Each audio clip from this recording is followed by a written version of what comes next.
আসসালামু আলাইকুম, welcome to Aqsa kitchen. আজকে তৈরি করে দেখাচ্ছি গাজরের হালুয়া। এখানে আমি 500 গাজর নিয়েছি। গাজরগুলো আমি গ্রেড করে নেব। আমি সরু ছিদ্রটা দিয়ে গ্রেড করে নিচ্ছি।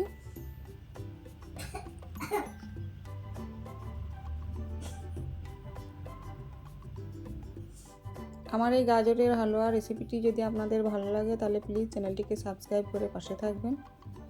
বন্ধুদের মাঝে বেশি বেশি শেয়ার করবেন, লাইক করবেন, কমেন্ট করবেন। গাজরগুলো আমার গ্রেড করা হয়ে গেছে, দেখুন এইভাবে করে নিয়েছি।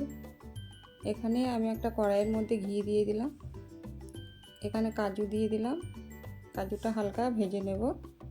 ভাজা হয়ে গেছে, একটা প্লেটে তুলে নিচ্ছি। এর মধ্যে গাজরটা দিয়ে দিলাম। গাজরটা দেওয়ার পরে আমি এটাকে একটু হালকা এই ঘিয়ের মধ্যে ভেজে নেব। এখানে আমার এটা ভাজা হয়ে গেছে। এখানে 500 গাজর আছে, সেই জন্যে এখানে আমি 500 দুধ দিয়ে দিচ্ছি। এখানে তেজপাতা দিয়ে দিলাম, দুটো এলাচ দিয়ে দিয়েছি।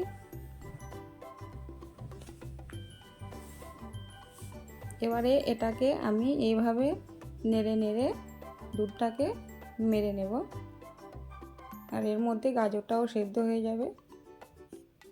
গাজরটা আমার সেদ্ধ হয়ে গেছে, দুধটা মরে গেছে। এখানে চিনি দিয়ে দিলাম। চিনিটা দেওয়ার পরে আমি এটাকে খুব ভালো করে নেড়ে নেব।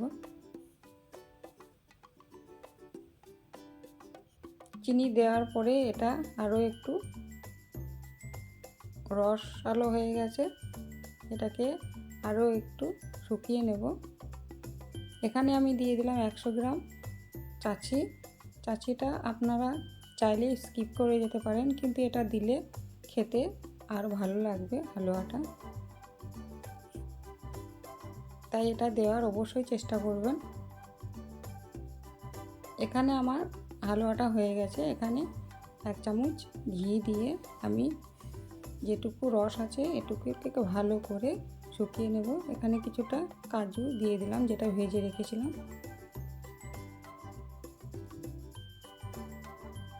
তৈরি হয়ে গেল গাজরের হালুয়া।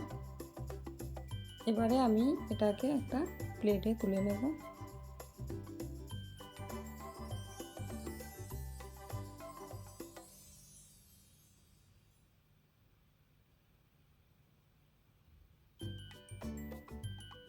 এটাকে একটা প্লেটে তুলে নিচ্ছি।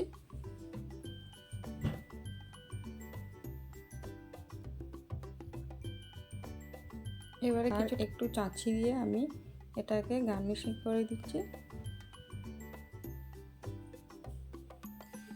দেখুন কত সুন্দর লাগছে দেখতে।